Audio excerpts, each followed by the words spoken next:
and welcome to TruckWorld TV, the UK's only TV show dedicated to commercial vehicles.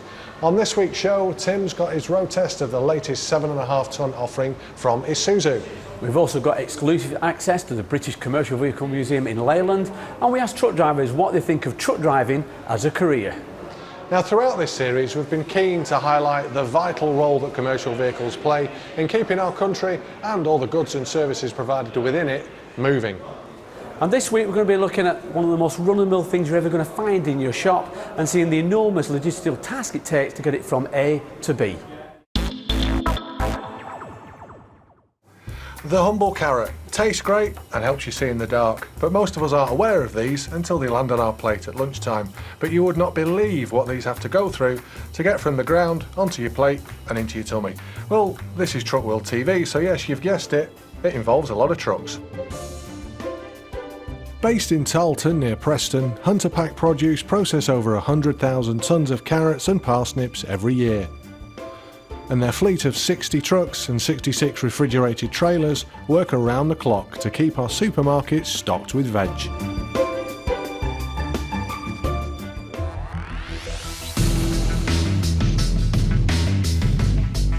This truckload of carrots has just arrived after a 250-mile journey from a growing site in Scotland. And the first job for the driver when they arrive on site is to have the truck, trailer and load checked in the on-site weighbridge. All truck weighing, monitoring and logistics is run from the company's transport office, which is manned 24 hours a day, 365 days a year. Well, running from this plant with 60 vehicles, monitor them all by Navman on the tracker system. We have all your vehicles are marked blue and green. Anything in green is a vehicle moving, anything in blue is a vehicle stopped. We can track them within 3 to 4 metres of where they are. We have vehicles that are late, issues with traffic, obviously weather conditions, everything, you know, everything has been taken into consideration. The biggest problem we do have is weather. You know, if we've got to move carrots, it's a drop of a hat. We can move from one place to another, and it's not just a couple of miles, it could be hundreds of miles. A lot of people comment on where we are, but before this, we were in another house which was a bungalow.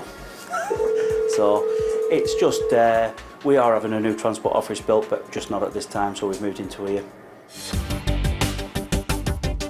Well, back to our carrot delivery, and after the consignment is checked in the weighbridge, the trailer is taken to the transfer yard where the Scania cab that brought them to the site is swapped for a shunter. These shunters are strictly for site use, but their extra high pickup system means the drivers don't have to fold up the landing legs on the trailers to move them to the next stage. Now, already a humble carrot has covered over 250 miles and been on 2 vehicles. But like anybody or anything on a long journey, it must fancy a nice wash and brush up. And take it from me, it's going to get it the other side of these gates. But for more about that, I'm going to hand you over to Rob and his fancy uniform. Well, if the carrots have had a relatively easy ride up to now, it's about to get a bit more turbulent for them. There's 41 tonnes of trailer here, 25 tonnes of which are the carrots themselves. And it's this stage that they start the preparation process. The first stage is to get the carrots off the truck, and they do this using a recycled stream of water, so the produce is floated out rather than just being dumped. This is more efficient and prevents breakages. From here, the carrots go through numerous high-tech washing, drying, polishing and sizing processes before being sorted and packed according to a customer's order.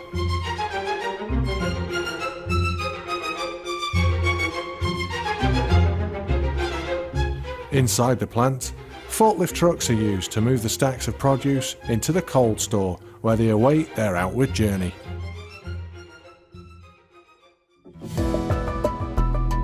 As you're dealing with fresh produce, it's not long on the shelf for the consignment, as it's soon taken to the main loading area. Refrigerated trailers prepared and the produce loaded up, ready to head back out to the plant for the next leg of the journey. We caught up with Transport Manager John Bell to find out more about the Huntapac fleet of trucks. Now, viewers will have realised that there seems to be certainly a lot of Scanias about the place. Tell us the story behind them then, John. The Scanias were the favourite vehicle of the Hunter family. They did them well in the past, and they're probably going to do them very well in the future. They've done a really good job over the years getting the crops from the fields back into Huntapac. They've never let us down, so we prefer that vehicle. But rumour has it there's a new kid on the block at the moment that you've brought in. Yeah, we have. We've brought the Iveco Highway. Really good vehicle. Very good reports from the drivers. Very good MPG. The drivers like them, what surprised me. They are a very good vehicle. There's a lot of room inside. The seats are actually in the passenger seats in the bunk itself. Yeah. Which gives them a lot of room to stand up, get changed, and they enjoy sleeping in the vehicles. Well, some people would say going from Scania to Iveco is quite a big step, but what else is it? Is the MPG or what's the score? Yeah, the MPG is 9.8 compared to the Scania, which is 9.2 for us. So that's a big, over half a gallon. It's half a gallon saving, but in the same breath they do use a wee bit more AdBlue than the Scanias do, so I suppose it equals itself out, but they've been very reliable. They're cheaper on cost. There's a lot of savings to be had with them. So what sort of life do they have? I mean, is it high mileage, or what sort of mileage do you do, and how long do you keep them? We keep them for 37 months. We do roughly about 600,000 kilometres in that time. The reason we keep them for a 37-month period, not 36, is so that we get them for the month of December for our Christmas rush. If you can imagine Christmas, everybody wants carrots and parsnips, and best way of doing it and saving us monthly rental is by keeping the vehicles for that extra month, and the manufacturer's quite happy with that. Of course, the trucks is the only one side of it. You obviously got trailers. How many trailers do you have? We've got 66 refrigerated trailers, 20 of them being dual temperature, which are the latest addition to the fleet. We've got the dual temperatures to enable us to do more consolidation. We're now taking bananas for Dole Fresh, delivering bananas around the country, whereas we could never do that before. Whilst most of the vehicles on site are less than 3 years old, in one of the Huntapac storage barns there are some hidden gems of yesteryear. A private family collection of classic trucks and vans.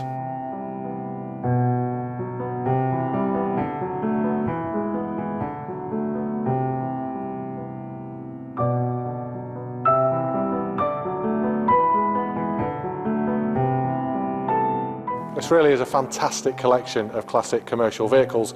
Now, while some have been bought in for the collection and painted up, a lot of them have been in the Hunter family from new. The Albion Reaver at the end has spent 20 years pulling carrots out of the fields here for the business, and this one, the 55 Chieftain, again was bought from new and it's still going strong today, nearly 60 years on. Not bad for something that cost 750 quid when it was new. I wonder how many of the commercial vehicles on our roads today are still going to be going strong in 60 years' time. Back to the present day, and our fresh load of carrots is coupled to one of the modern Scania trucks, where they'll now be sent to a regional distribution centre somewhere in the UK. Though luckily for us, this delivery is heading just a few miles down the road to the Waitrose hub in Chorley. From there they'll then be delivered to the store itself.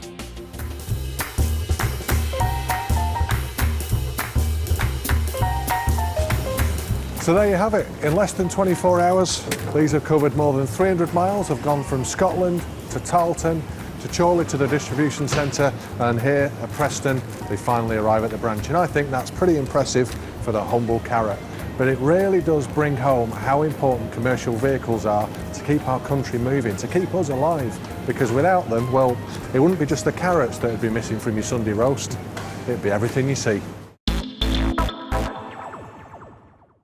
Never again will I eat a carrot without wondering how many millions of miles it's travelled. Never ate a carrot anywhere. I have eaten a carrot. I've not seen you eat one yet. I had a few on that day, I can tell you, but more in line with my foods, we're going to look at the logistics of cakes, pies and pizzas. Oh yeah, you're certainly the expert in that one, that's for sure. Now in that film we had a sneak look at some of the fantastic classic commercials that are owned by the Hunter family, and if that's what floats your boat, then you will love where Tim and I have been last week.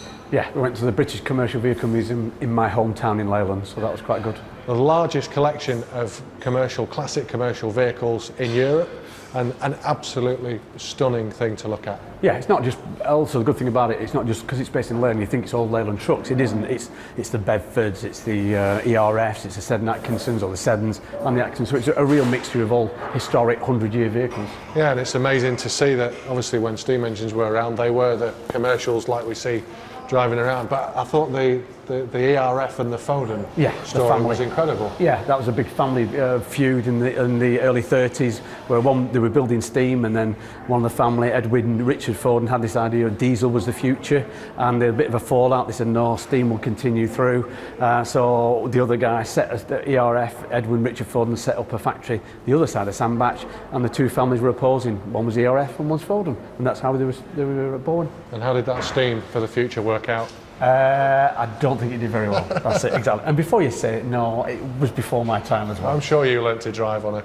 You probably had the first ever diesel engine they've got in there. That must have been under the cover of the cab you were driving. No, I don't think so. Rudolph was not there. He was definitely only a red-nosed reindeer then. Yeah, that was an amazing thing. I mean, the size of that. Absolutely, it was more like a water wheel, wasn't it? Yeah. You can't believe that's it. But again, the principle of the diesel engine were there, that's for sure. For me, the favourite thing in the museum is, and next series we're going to have a full report. We're going to spend a full day there and hopefully get to drive some of them. But for me, fire trucks. I love fire trucks anyway. I'm a big kid at heart, but just the attention to detail, the riveting, the brass, the chrome. Yeah. You just wouldn't see it on anything today. They're so mass-produced, whereas those were almost every bit individual. Well, there were craftsmen then in those days. I mean, you saw today when we were there was 5 or 6, 10 volunteers, all of them working hard at it, and it's an art that's gone to an extent. Yeah, but it's also buses and vans as well. So it is full commercial, PSVs, vans and trucks as well. So it's quite a lot in there under one roof. Well, that's it for part 1, but join us after the break when we've got Tim's test of the latest 7.5 tonne truck from Isuzu.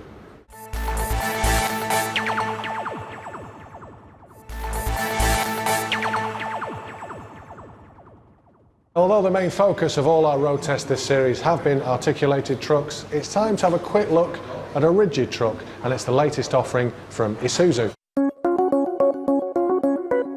To give it its full name, this is the Isuzu N75 190 4x2 rigid, and it's powered by a 190 horsepower 5.2 straight 4 diesel engine, and that's coupled to the Isuzu Easy Shift automatic transmission system. So Tim, you've been out there putting it through its paces. What's it like? The main thing about the Isuzus and all the Japanese stuff is the fact that it's very lightweight. It's not got the weight that we have in the European vehicles. So again, it's good for things like fridges and things like that, where you need to get as much payload as you can do on that vehicle. So yeah, and it's good at what it does. And in terms of build quality, because Isuzu, again, I know they've tried a few cars in the UK, but we know they're more for 4x4s. Quality-wise, how are they seen as a truck? Great, good. Because I mean, you've got Isuzu are just only ever make commercial vehicles now. So it's great they've put all their efforts and all the technologies into the commercial vehicle market, and it's showing through. And sort of behind the wheel, out on the road. It's a great little cab. It's matched to what it should do, which is an urban delivery vehicle. You know, you wouldn't want to do 300 miles there and back going from maybe London right up to Glasgow or something like that. But for what that is an urban distribution vehicle, 7.5 tonner. It does its job phenomenally. Yeah, so when you say urban, I mean traditionally what sort of range are they used for? Anything sort of like 40, 50 mile radius, that sort of area, and that's it. So you're into towns and cities and deliveries, and that's the sort of traditional area that you might find that's this sort of truck, which is traditionally where you see 7.5 tonners anyway. And in terms of power plant and engines, again, obviously very different to the big stuff. Yeah, but again, well thought of and well designed. The engines are really well thought of. Isuzu make some great diesel engines, worldwide known. Overall, were you impressed with it? Yeah, I think I was really, I thought it was really good. I really enjoyed it. I think it's a great vehicle for the job and good for this 7.5 ton market, where the European trucks at 7.5 tons have got heavier and heavier because of the EGRs and the SCRs and the DPS, things like that, whereas somehow Isuzu and the Canters and things like that have managed to actually retain a good chassis weight and give the opportunity for the customer to actually get a good payload on the 7.5 tonners.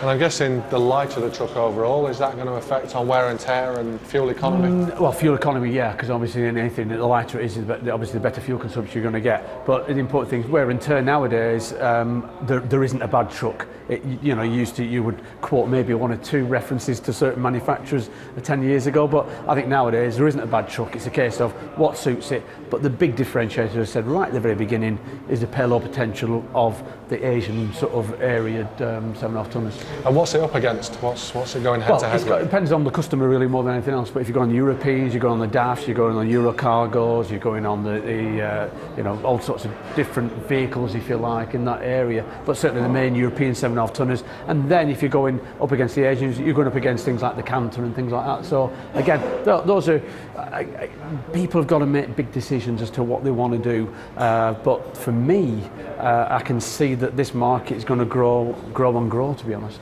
And why is that? Is it because they're more versatile to a point than 44 tonnes of kit? No, it's more the fact that, as I said to you right at the very beginning, it's the fact that, yeah, for urban delivery, you want a nice, lightweight vehicle, and these suit the bill. The problem you've got is the Europeans have just got too heavy for certain jobs. When you were payload sensitive, and you need to get right maximum, and that's typical of a fridge units or chillers, frozen stuff, things like that, then you're taking it right up to the limit. Then you've got to start saying, hey, that's a little bit heavy. I used to carry 4 tonnes on that. I can't do it now. Where can I do that? And then you look at things like the Canter and the Isuzu and you say, hey, actually, I might be able to get certainly as close to 4 tonnes payload as we can.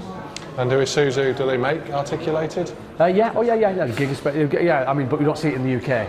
We're purely, at the moment, Isuzu is a rigid producer, so you get the F-Series as well, which is going up the weight range on the rigids. We haven't seen any tracked units from Isuzu at the moment, but you go over into Japan and into Asia, and yeah, hey, there's a heck of a lot of them. They are, and they're nice, they're quite as well. I've driven a couple myself, so over there in Japan. So overall, the Isuzu 7.5 tonner, thumbs up? Yeah, thumbs up. Does a right job for right operation, and I can see, and the sales in Isuzu show it. They've been doing very well the last 5 or 6 years, done phenomenally well. They've got a new team in there as well recently. Isuzu UK has been bought out by Isuzu Japan, so they've got the investment now. So it's a good time for that company. Well, throughout this series, we hope we've shone a different light on the world of commercial vehicles, and there may even be guys or girls watching who think, you know what, I fancy truck driving as a job. Yeah, but of course the opinion that really matters are the truck drivers themselves. So we took the cameras out earlier on and asked them, would they recommend truck driving as a career?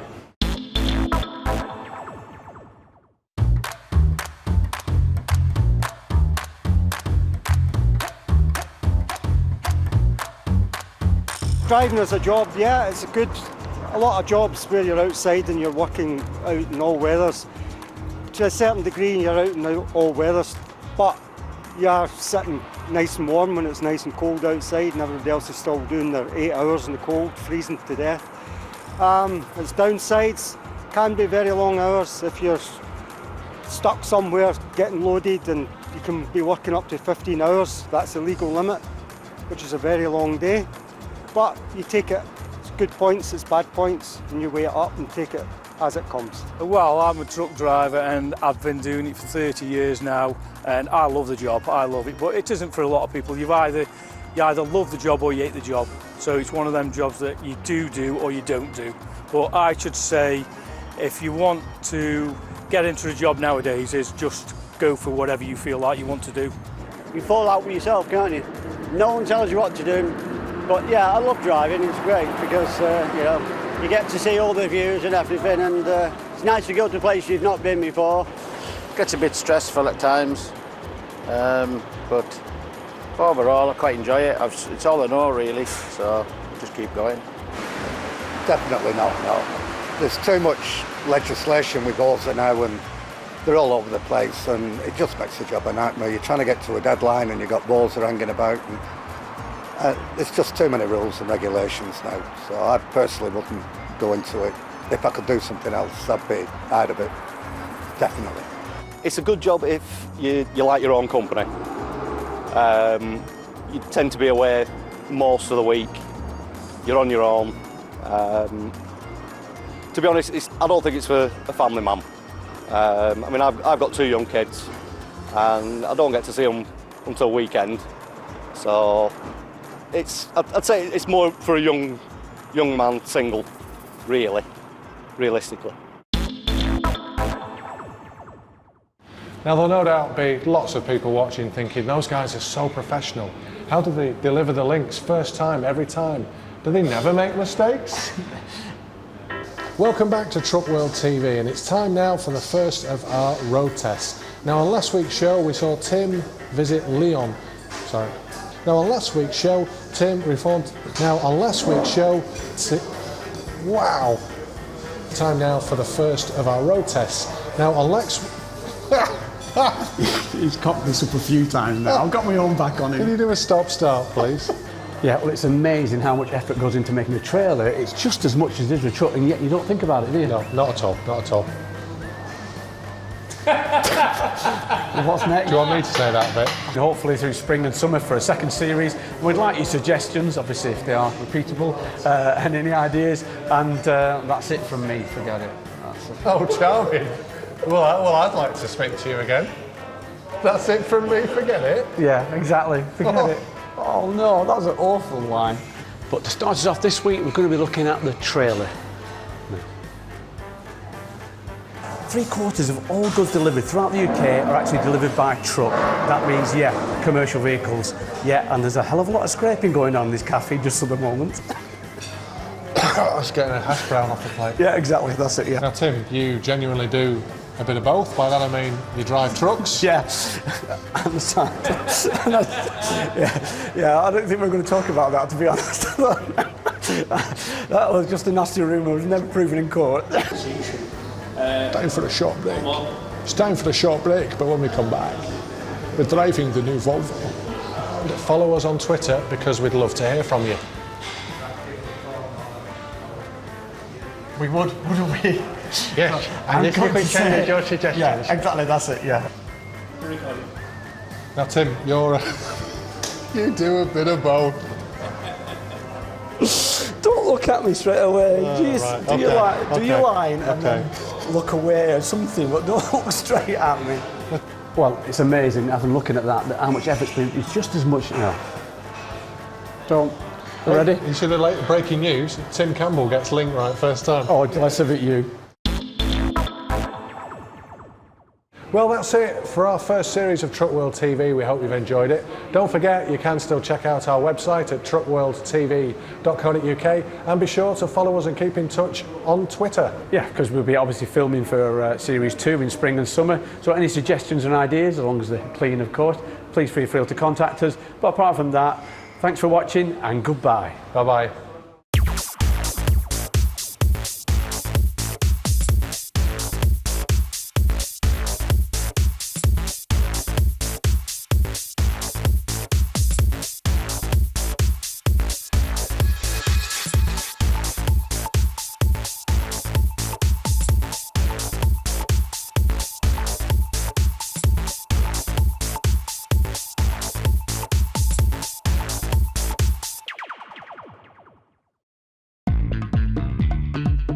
TruckWorld is the UK's only dedicated TV series for the road transport sector.